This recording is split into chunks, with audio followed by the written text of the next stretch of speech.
Hello बच्चों, आज हम हिंदी सेकंड में पाठ ही पढ़ेंगे शब्द विचार।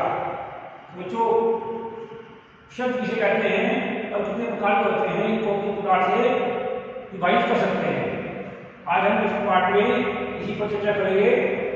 तो बच्चों, जो हमने पहले पाठ में आपको बताया था कि भाषा की सबसे छोटी इकाई वर्ण होते हैं और वर्णों को जोड़ करके जब कोई सार्थक समूह बनता है तो उसे ही शब्द कहते हैं। इस प्रकार से वर्णों का सार्थक समूह शब्द कहलाता है।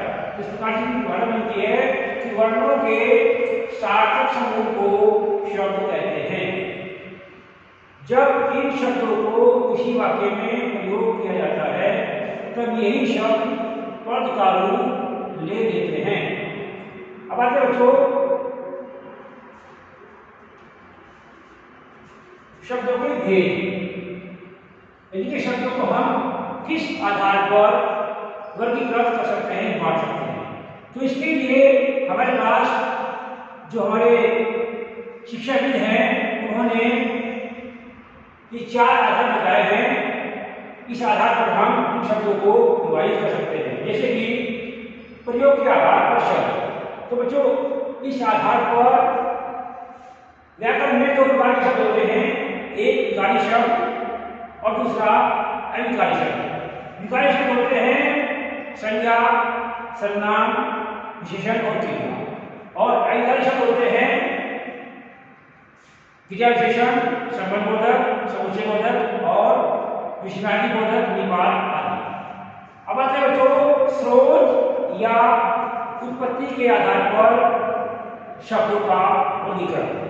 तो इस आधार पर शब्द 4 प्रकार के होते हैं, तत्सम शब्द, तद्भव शब्द, देशज शब्द और विदेशज शब्द।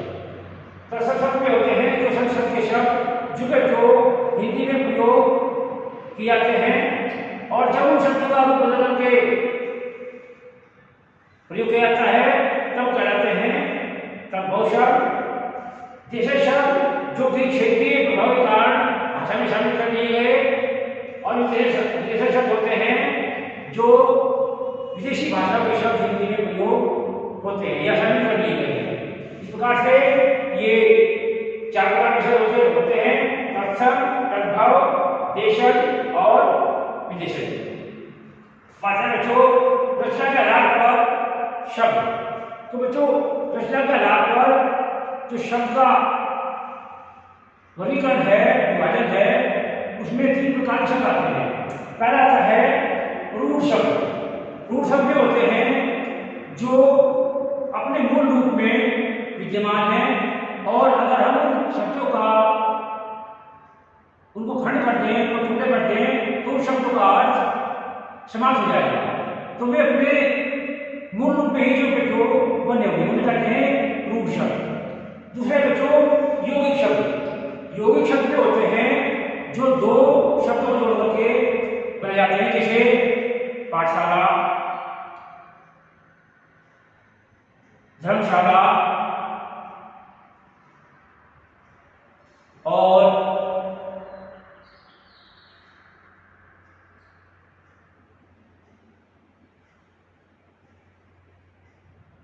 छात्रावास आदि। तीसरा है योगुण शब्द। योगुण शब्द होते हैं जो अपना सामान्य अर्थ छोड़ करके किसी विशेष अर्थ में प्रयुक्त की जाती है, जैसे कि दशानन, चतुर्भुज, पीताम्बर, चंद्रशेखर। यानी ये कुल मिलाकर हमें कहें कि ये वास्तव में है तो यौगिक शब्दों का ही रूप। जैसे कि मान लीजिए 10 आनंद। 10 आनंद है किसके? कौन है 10 आनंद वाला, 10 वाला कौन है? लंकेश रावण। पीताम्बर पीले हैं वस्त्र जिसके, अर्थात भगवान श्री कृष्ण या भगवान विष्णु। चंद्रशेखर चांद है सिर पर जिसके, अर्थात भगवान महादेव शिव जी। तो इस प्रकार से ये योगु शब्द कहते हैं, इसे कहते हैं हम योगु शब्द। तो ये 3 प्रकार के शब्द होते हैं आधार पर रूढ़, यौगिक और योगु। अब आता है नंबर 4 पर अर्थ के आधार पर। तो जो अर्थ के आधार पर एक आठ शब्द होते हैं जिनका केवल एक ही अर्थ होता है, जिन शब्दों का उनको कहते हैं एक अर्थ शब्द। अनेकार्थी शब्द होते हैं जिनका एक से अधिक अर्थ बदलता है।